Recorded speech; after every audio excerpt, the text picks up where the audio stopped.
Hey everyone, this is Brian from activemelody.com. Well, in this week's lesson, we're going to take a look at an up-tempo funk rhythm that I'm playing on an electric guitar, although you could do this on an acoustic guitar if that's all you have. And it's really a hybrid of styles. There's a little bit of blues, there's obviously funk, and at the turnaround there's some jazz thrown in too. So it's just a lot of fun to play. If you want to download the tablature and the jam track for this lesson, go to activemelody.com and look for EP043. That's the lesson number for this. You have to be a premium member to download these assets, but the jam track in particular is very helpful when you're learning these rhythmic type pieces like this. So look for that lesson number. Also included, and this is something I'm going to be doing for all videos going forward, is a condensed video that doesn't have all the talk, but is just me playing it slowly. I know a lot of people have been requesting that. So that I'm kind of covering all styles. So those that like the detail where I break it down and kind of vocalize everything, you'll have that. And obviously that's what this video is going to be. But there will also be that condensed version. It's just a slow version of me playing it so that you can just watch that. And you can also have it as a reference. So anyway, let's take a look at the lesson. Alright, so as I mentioned in the intro, I am starting to create these standalone videos now for premium members where you can see me playing through the entire piece slowly without any talk, so that I know some of you kind of get sick of me talking so much, so you have a standalone version of that. So just go to Active Melody and look for EP043 and you'll see that extra video. Okay, so on this one I'm going to go ahead and play through everything as I did pretty close to the tempo in the intro. So you have this as a reference with no accompaniment, and then we'll break it down and I'll show you how to play all the notes. So here we go.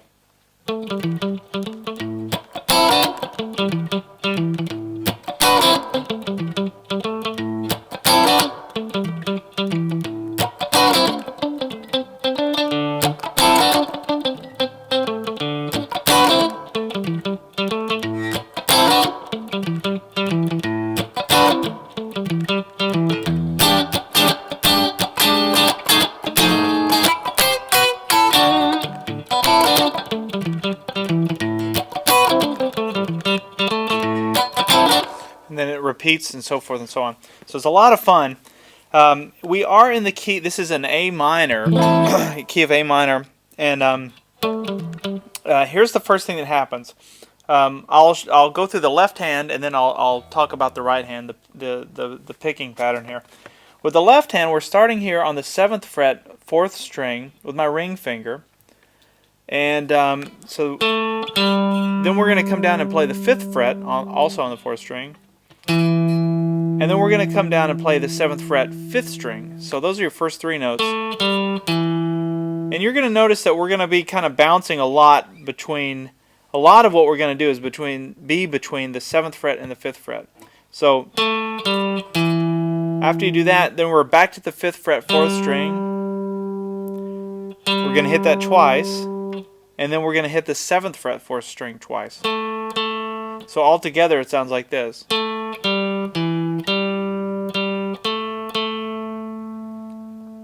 Now after that, then I hit the low 5th string, or the A string, and just hit that open string. And that kind of, you'll hear me doing that whether I'm on the A part or the D part. And that's kind of setting the, it's just sort of setting up the chord that you're in. And so you kind of let that one ring out so that you can go. When you hear it in context, it makes sense.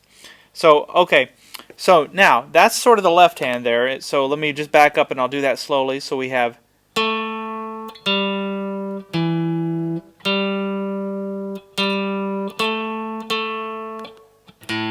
then that open 5th string. Now, with the right hand, I'm going down, up, down. It's alternate picking. But what gives it that kind of funk feel is you take this part of your hand and you kind of let it rest on the strings, and you can see where I'm doing it. It's kind of resting here, somewhere between the bridge pickup and the bridge itself. And you're not pushing down hard, but you're just kind of letting your palm rest there, and that's what gives you this kind of chunky sound. And you want to play around with it. Depends on where you put your hand.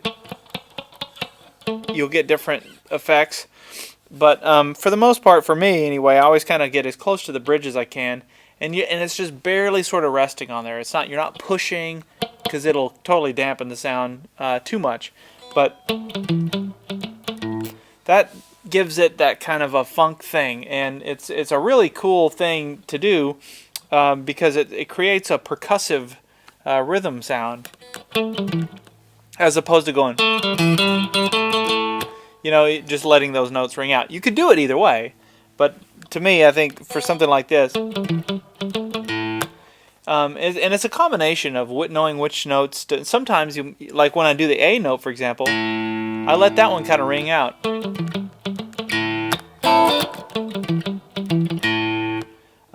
Okay, so that's what's happening with the right hand. That kind of palm muting thing where just play around with that too. And you can do that on an acoustic guitar too. You can palm mute acoustic or electric. Now, notice the picking pattern is down, up, down, up, up, down, up. And then a downstroke on that A note, or the 5th string. Now, after that, then what I do is I go. Notice it's down, up with the right hand. Let's just watch the right hand. Down, up, down, up.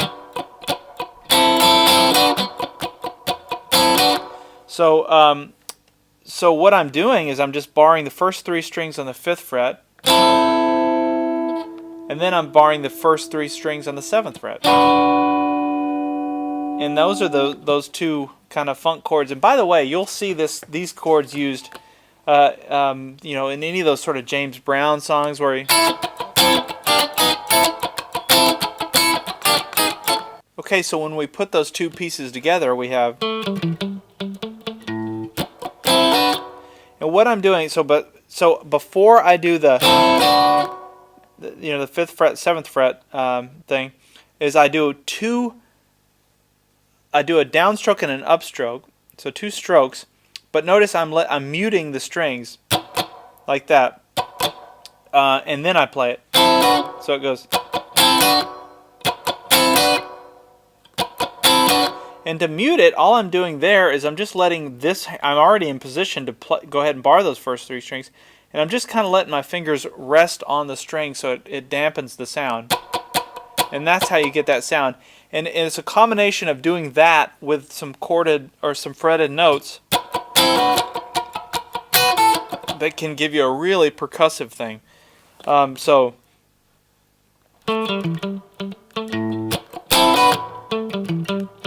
that's what we have thus far.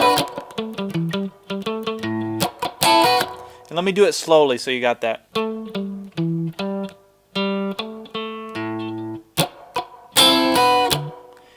And just notice it's down, up, down, up. Then we come back, and this time through I go. That part's the same. But this time, instead of playing the 4th string, we're going to play the 5th string, 7th fret, and do 2 of those. And back to the A. So the second time through, it sounds like this. And then I do the.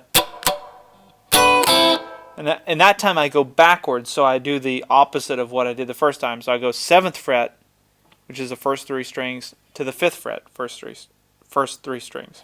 So the second time through.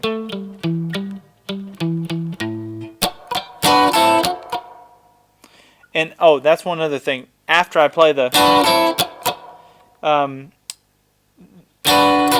after I play those 2 fretted chords, I do another down up that's muted. So let me do that slowly.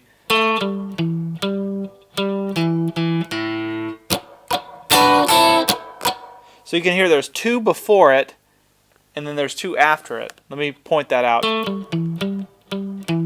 Here's the 2 before it, and there's the 2 after it. Hear it?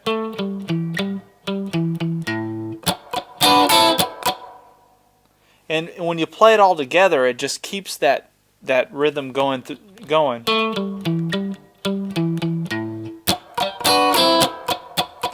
And really that's the thing. It's just remembering to, when you get into that groove, keep it going as long as you can.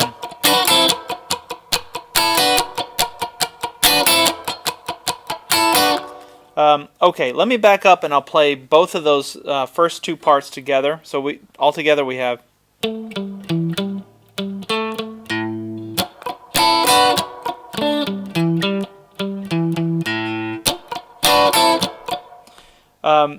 And then that repeats twice, so that's one cycle. Then we do it again.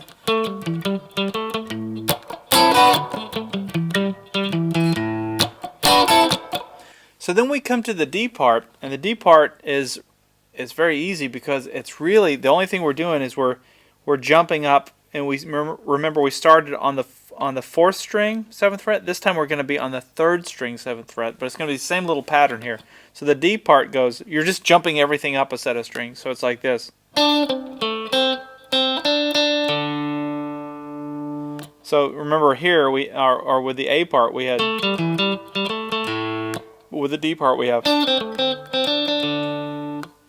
Now, when I played it, I went and I did those same two chords here. So that same, 5th fret, 7th fret, first 3 strings. Now, another way you could do this, just to give you some variety, is you could play it up here, which would be the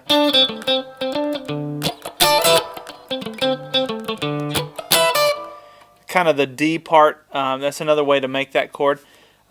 Or you could just keep repeating it down here. Now I think it sounds better to keep repeating it here.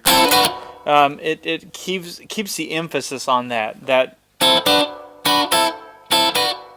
just stays going, and there's something kind of there's more of a groove to my ear to keep playing, keep repeating chords. Part of funk is repetition. So if you notice, if you listen to any, especially listen to those James Brown records, you hear a lot of repetition. Just keeps going, almost to the point of monotony. But that's kind of the magic of funk, because a lot of that is really built around dancing, and you need to have that predictable thing happening over and over again. So that's why I intentionally kind of kept playing these two chords as opposed to going up and doing the D version. You could do it either way. So and if I were playing this live with a band, you better bet I'd be all over the map. I tend to I don't like getting stuck in ruts. That's what funk is for me. I like too much variety, to be a really good funk player. But I'm not saying that funk players don't have variety. They do, but there's just sort of this repetition thing that happens a lot of times. Reggae does that too. You just kind of get these little, these little sort of grooves going, and it just kind of keeps going. There's something magical about that. When you're listening to it. But anyway, I'm digressing. Let me go back to where we are. So we're at the D part. Same thing with the muting. I'm doing a little bit of muting here with the right hand. And I'm not going to walk note for note over these D notes because they are in the tab, but they're the same notes that we did on the A. You're just sliding everything up a set of strings. So let me play through it slowly so you have that.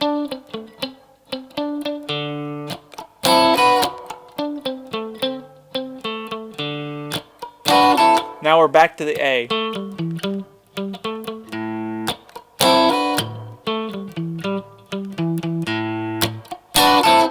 Now we come to this. We come to the E, and so I'm hitting an open E there. And so for that, I'm going. So it's 7th fret, 5th fret on the 4th string. Now we're on the 7th fret, 5th string, 5th fret, 4th string. We're going to hit that twice, so that's the 7th fret, 5th string. And then after that, we're going to hit that low E string, or the low 6th string. So slowly that sounds like this.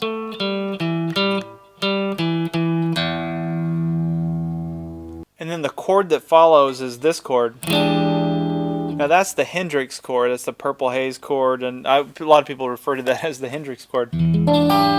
Stevie Ray Vaughan also took that chord to some new places. But what that is, that's an E7 sharp 9, I believe, if you want to really get technical about it. But let me show you how to play it. What we're going to do is we're going to let that low E string ring out, and then I'm going to fret on the 7th fret 5th string with my middle finger. Then I'm going to be on the 6th fret 4th string with my pointer finger. Then I'm going to take my ring finger and I'm going to come to the 7th fret 3rd string back here. So really that's just that little D7th shape. You know, if you're familiar with a D7th in first position, it's that same shape that you're making, but you're doing it here. And then I've got my pinky that's doing nothing, so let's put him to work, and that's going to go down on the 8th fret 2nd string. And what you're playing is those strings. Now I'm not playing the one string. I'm just playing strings, and the only reason I can play all 5 strings here, including this bottom 6th string, is because it's in the key of E. Now, if this were in another key, you couldn't use that bottom E string. But since it's an E, we can do it. So that's the chord, so what I did was I went, and let me do that slowly. Let me do it even slower.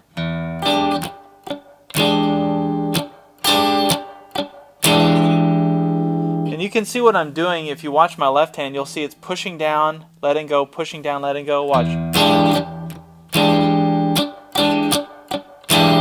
And that's what gives me the chance to do some of this in between those chords. You can see I'm holding the shape, but sometimes I'm pushing down, applying pressure, sometimes I'm just releasing pressure, but keeping them there so that I can quickly create that chord again.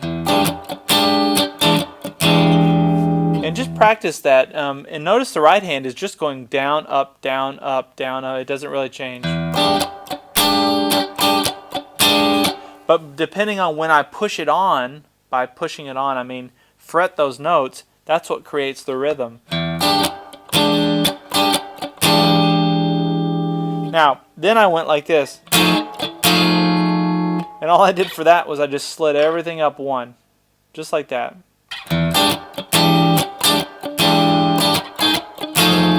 So it gives it kind of a jazzy feel, and really it tricks your ear because your ear doesn't expect it to go there. And I don't know, when I was kind of coming up with this part, I thought that was kind of cool. Just to sometimes that's sometimes it's weird because you're doing this. It's a balancing act of you want repetition, and especially in funk, you want it to be sort of the kind of thing you can just kind of tap your foot to, you can bob your head to. But when you throw in a chord that's not predictable, and it throws you for a minute, but it kind of keeps going. I don't know. There's something kind of fun about it's that sweet and sour thing. You're throwing in a totally different deal there, but it makes it work. So okay, so after that chord, then I went to this little run, and when I was kind of coming up with a part, I played with many different things to do something that I thought worked, and that was the one that I thought was actually the kind of the easiest to play, but I thought it sounded pretty cool when I listened to it again the next day. So anyway, what I'm doing for that is I'm on the 8th fret, and I'm borrowing the first 2 strings on the 8th fret. So it's those 2 strings.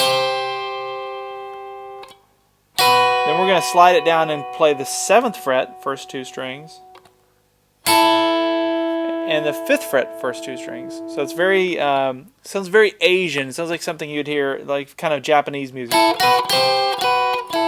But that's the first 3. Then we come down and play on the 7th fret, and I'm going to play string 7th fret, string 2 and string 3. And notice, instead of just barring them, I'm going to go ahead and fret them. And I use my ring finger and middle finger for that. The reason I'm fretting them as opposed to barring them, That would be barring them. But fretting them lets you do this. Hear that vibrato? There's something that the vibrato, to me, gives it a kind of a whole different feel. And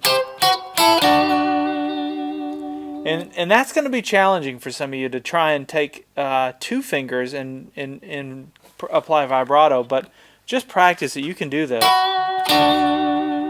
You can see with my hand, obviously it's kind of all in the, when I'm doing that, it's all in the wrist. Now normally when I do vibrato, I'm not using my wrist, it's more using this joint, so I'm kind of going, so you can see my wrist is actually locked.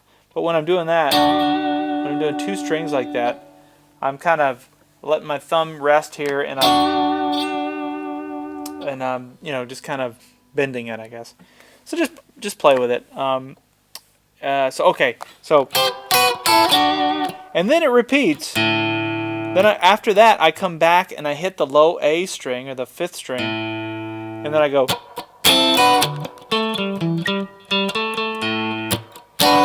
Now at that point, the jam track is going to stop.